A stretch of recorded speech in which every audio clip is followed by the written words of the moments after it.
हमारे पास देखिए my dear student अस्सलाम वालेकुम। तो हम ये क्वेश्चन कर रहे हैं क्रैमर रूल वाला, और ये इंपॉर्टेंट है, ये अक्सर एग्जाम में आता रहता है। इसको हम सॉल्व करते हैं। ये हमें इक्वेशन गिवन है, इन इक्वेशंस को हम सबसे पहले मैट्रिक्स फॉर्म में लिखेंगे। जब मैट्रिक्स फॉर्म में लिखेंगे, जो ए मैट्रिक्स होता है ना, ए मैट्रिक्स, इसमें एक्स और वाई जी के कोफिशिएंट वाला मैट्रिक्स होता है, और जो वेरिएबल है वो एक्स कैपिटल एक्स वाला मैट्रिक्स होता है। जो कांस्टेंट है जिनके साथ वेरिएबल नहीं ठहरा हुआ, जैसा कि 3 है, 1 है, 2 है, इनको हम बी मैट्रिक्स में लिखेंगे। फिर इसका फार्मूला होता है क्रैमर रूल। जब भी वो कहेगा, क्रैमर रूल का फार्मूला होता है x a x determinant over a determinant. आप x की ax की जगह पे आप d1 भी लिख सकते हैं, ऐसे भी लिख सकते हैं। इस तरह y a y determinant over a determinant, z a z determinant over a determinant. अब हम सबसे पहले डिटर्मिनेंट फाइंड कर रहे हैं, क्योंकि डिटर्मिनेंट अगर जीरो आ जाता है तो हमारे पास अनडिफाइंड हो जाता है सोल्यूशन एग्जिस्ट नहीं करता, क्योंकि नीचे बाई में ना जीरो आ जाता है। इसलिए हम क्या करेंगे, पहले डिटर्मिनेंट फाइंड करेंगे। अगर डिटर्मिनेंट जीरो आ गया तो उसका सोल्यूशन पॉसिबल नहीं, हम छोड़ देंगे। अगर A determinant not equal to zero आता है तो फिर हम इसको आगे सॉल्व करेंगे। अब हम ए डिटर्मिनेंट फाइंड कर रहे हैं। सबसे पहले हम ले रहे हैं 2। जब 2 लेंगे तो ये रो डिलीट हो जाएगी, ये कॉलम डिलीट हो जाएगा। इन ये जो मैट्रिक्स बच रहा है ये वाला, इसका हम डिटर्मिनेंट्स फाइंड करेंगे। जो एलिमेंट्स देखो ना, हमने इस पे जो ही हमने फर्स्ट रो को एक्सपेंड किया है, तो ये कॉलम भी डिलीट हो गया और ये रो भी डिलीट होगी, तो हमारे पास ये एलिमेंट्स बच रहे हैं। जो ये एलिमेंट्स बच रहे हैं इनका हम डिटर्मिनेंट्स फाइंड करेंगे। जब इनके डिटर्मिनेंट्स फाइंड करेंगे तो हमारे पास था यहाँ पे ना ये -2 है, तो अब ये माइनस प्लस 3 2 6 आ जाएगा। जब इन दो को मल्टीप्लाई करेंगे, दरमियान में डिटरमिनेंट्स वाला माइनस होता है, तो माइनस प्लस 2 आ जाएगा। जब सेकंड एलिमेंट लेते हैं जिसके साथ माइनस आता है, तो इसलिए इसके साथ -2 आ जाएगा।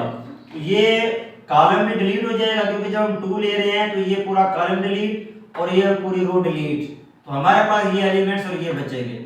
और 3 को इस -3 से मल्टीप्लाई करेंगे, -9 आ जाएगा।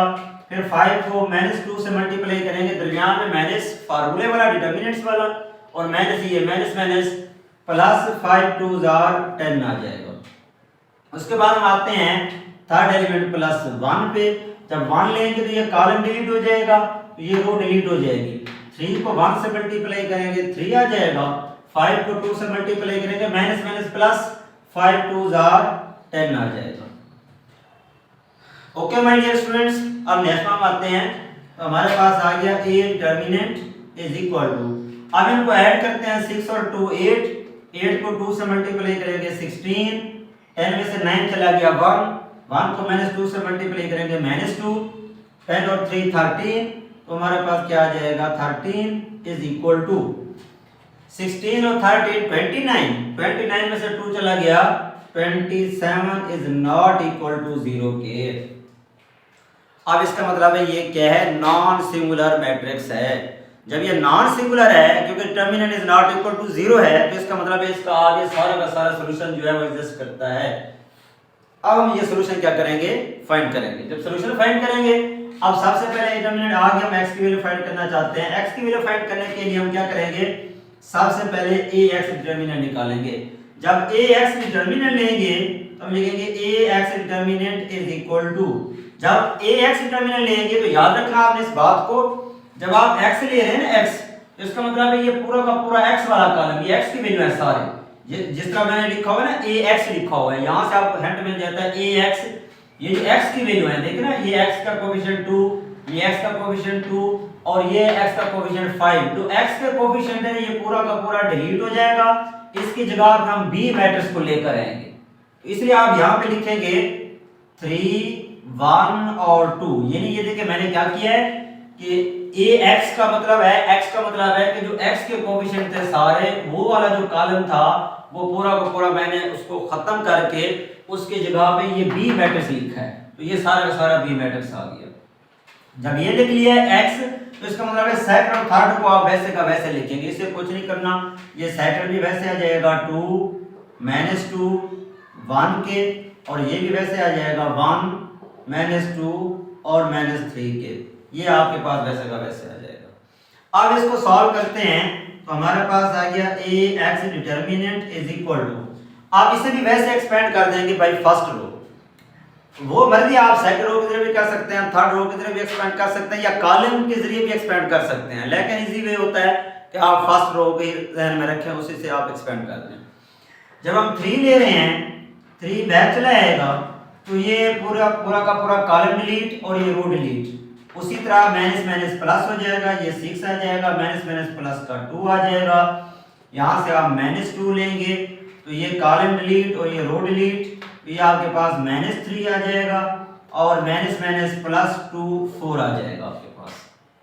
पर +1 लेंगे, जब +1 लेंगे तो ये कॉलम डिलीट और ये रो डिलीट, 1 को 1 से मल्टीप्लाई करेंगे 1, माइनस माइनस प्लस 2 2 4, तो हमारे पास आ जाएगा Ax determinant is equal to 6 और 2 8, 8 को 3 से मल्टीप्लाई करेंगे 24, 4 में से 3 चला गया 1, 1 को -2 से मल्टीप्लाई करोगे -2, 4 और 1 5, प्लस का 5 आ जाएगा।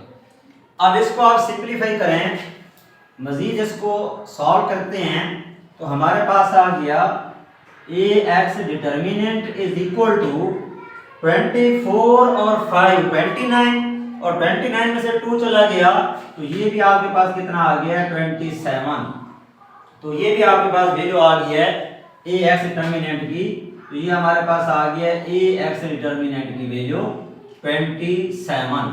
अब इसी तरह सिमिलरली अब हम निकालते हैं Ay की वैल्यू, यानी Ay डिटर्मिनेंट्स की वैल्यू।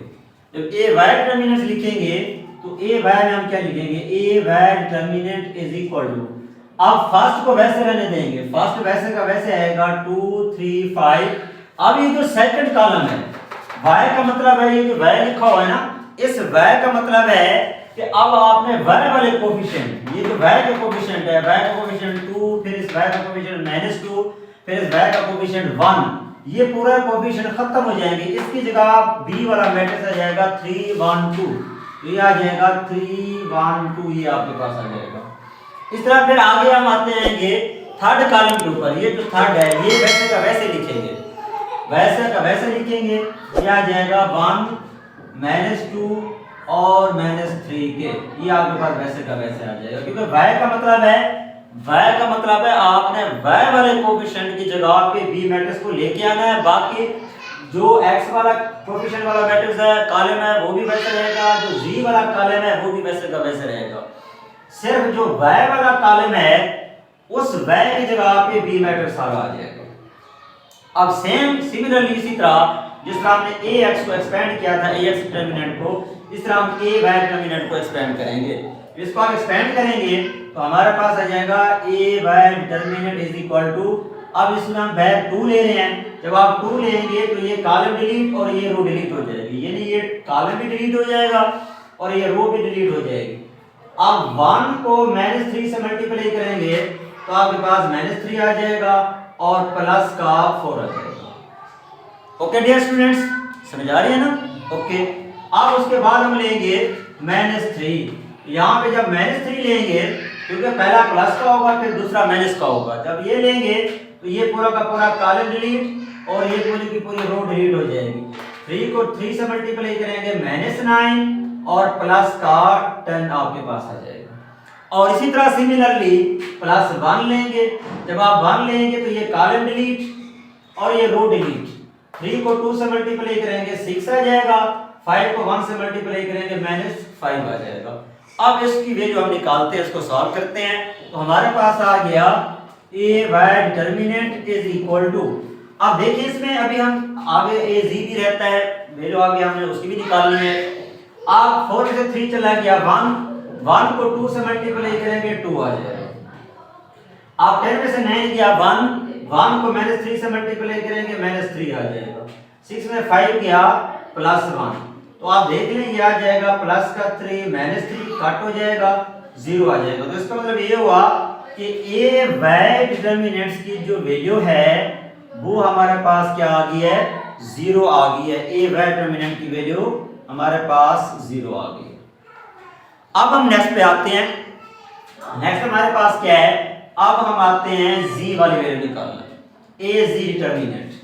अब जब az डिटर्मिनेंट लेंगे तो तब हमारे पास क्या आएगा, az डिटर्मिनेंट का मतलब ये है अब ए जी टर्मिनल का मतलब क्या है? ए जी का मतलब ये है कि आपके पास जो जी के कोफिशिएंट वाला कॉलम है वो सारा खत्म हो जाएगा, इसकी जगह पे बी वाला मैट्रिक्स आ जाएगा। अब देखें डियर स्टूडेंट्स, हमने क्या करना है, पहले को कॉलम को भी वैसे रहने देंगे, दूसरे कॉलम को भी वैसे रहने देंगे। ये जी के कोफिशिएंट वाला जो है ना कॉलम है, तो ये पूरा का पूरा खत्म करके इसकी जगह हम बी की वैल्यू लिखेंगे। तो हमारे पास 2 वैसे आ गया, 3 वैसे आ गया, 5 वैसे आ गया, और सेकंड कॉलम भी वैसे आ जाएगा 2 -2 और 1 के। अब ये जो थर्ड कॉलम है, इस थर्ड कॉलम की जगह पे मैं लिख रहा हूं 3 1 2, तो ये हमारे पास आएगा 3 1 2, ये हमारे पास आ जाएगा। अब इसको हम सॉल्व करते हैं, उस तरह इसकी वैल्यू निकालते हैं। ए G determinant is equal to, जब हम लेंगे यहां से ये 2 लेंगे, एक्सपेंड करेंगे बाय फर्स्ट रो, जब हम ये 2 लेंगे तो ये पूरा का पूरा कॉलम डिलीट और ये रो डिलीट, हमारे पास क्या आएगा, माइनस माइनस माइनस का 4 आ जाएगा और माइनस का 1 आ जाएगा, ये हमारे पास आ जाएगा। फिर इसी तरह हम लेंगे -2, जब -2 लेंगे तो ये पूरा का पूरा कॉलम डिलीट, ये पूरी रो डिलीट हो जाएगी, तो हमारे पास क्या आ जाएगा, 6 आ जाएगा और माइनस का 5 आ जाएगा, ये हमारे पास आ जाएगा। इस तरह फिर जब हम +3 लेंगे, +3 × 2, तो ये कॉलम डिलीट, ये रो डिलीट, 3 को 1 से मल्टीप्लाई करेंगे 3 आ जाएगा, और माइनस माइनस प्लस 5 को 2 से मल्टीप्लाई करेंगे 10 आ जाएगा। ओके डियर स्टूडेंट्स, समझ आ रही है? अब देखिए नेक्स्ट हम इसको सॉल्व करते हैं, तो हमारे पास आ गया ए G determinant is equal to, अब देखें माइनस का 4 माइनस का 1 -5 को 2 से मल्टीप्लाई करेंगे माइनस का 10 आ जाएगा। 6 में से 5 चला गया 1 को -2 से मल्टीप्लाई करेंगे -2 आ जाएगा, और 10 और 3 13 को 3 से मल्टीप्लाई करेंगे 39 आ जाएगा, 39। अब माइनस का 10 माइनस का 2 -12 हो जाएगा, प्लस का 39, प्लस 39 में से जब हम माइनस का 12 निकालेंगे तो हमारे पास कितना बचेगा, 27। तो ए जी की वैल्यू हमारे पास क्या आ गई है, ए जी की वैल्यू आ गई है 27, तो इसको आप लिख सकते हैं, ये हमारे पास ए जी की वैल्यू आ गई है। ओके डियर स्टूडेंट, समझ आ रही है? अब देखिए हमने क्या किया है, ए एक्स डिटरमिनेंट्स की वैल्यू भी निकाली है, ए वाई डिटरमिनेंट्स की वैल्यू भी निकाली है, ए जी डिटरमिनेंट्स की वैल्यू भी निकाली है। अब ये सारी वैल्यूज इन फार्मूलाज में जो हमारे पास टर्में ठहरी हुई हैं, इनमें हम पुट करेंगे बारी बारी। अब पहले हम x लेते हैं, इसकी वैल्यू पुट करते हैं, तो हमारे पास क्या हुआ, x is equal to A X determinant और ए डिटरमिनेंट। अब इसकी जगह इसकी वैल्यू पुट करते हैं, x इज इक्वल टू, अब ax डिटरमिनेंट हमने क्या निकाली है, वैल्यू 27, ये हमारे पास निकली हुई है, ax determinant is equal to 27, तो ये पुट करें आप 27 और 27, ये कट हो जाएगा, तो x आपके पास कितना आ जाएगा, 1 आ जाएगा, ये x की वैल्यू आ गई है।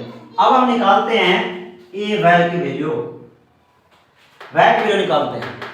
अब a y की वैल्यू इसमें पुट करते हैं, तो हमारे पास आ जाएगा y is equal to A Y determinant और ए डिटरमिनेंट। अब इसमें वैल्यू पुट करें, जब इसमें आप वैल्यू पुट करेंगे y is equal to A Y determinant, A Y determinant कितना है, 0 है, तो इसकी जगह पे 0 आ जाएगा, और इसकी जगह पे 27, तो y आपके पास कितना आ जाएगा, 0 आ जाएगा।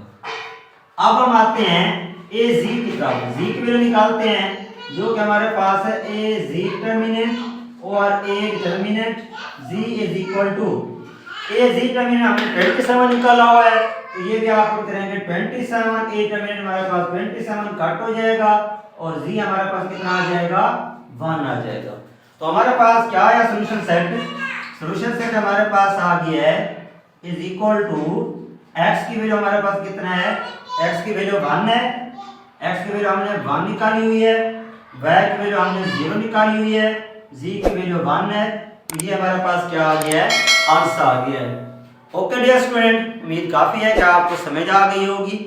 मज़ीद भी अगर बात समझ ना आई हो तो आप मेरी वीडियो को बार बार देख के समझ सकते हैं। फिर भी अगर समझ ना आए तो कमेंट सेक्शन में आप मुझे कमेंट करके आप मुझसे समझ सकते हैं। ओके डियर स्टूडेंट, अल्लाह हाफिज़।